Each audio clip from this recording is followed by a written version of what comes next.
সবার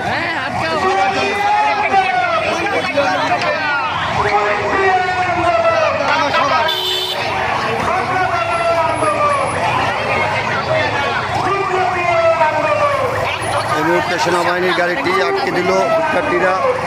তারা বলছে তাদেরকে কনসিডার করার জন্য, তাও করতেছে না।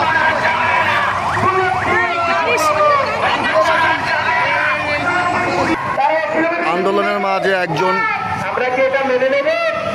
আমরণ অন্বেষণের জন্য বসে আছে, দেখতে পাচ্ছি।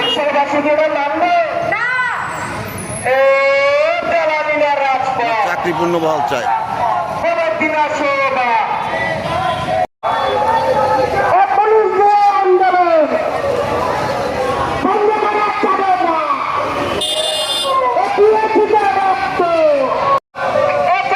এই মুহূর্তে দেখতে পাচ্ছেন পুলিশের যে ভ্যান আছে, কোর্টে যে ভ্যান আসামিদের নিয়ে যায়, সেই ভ্যানও আটকে দিয়েছে শিক্ষার্থীরা।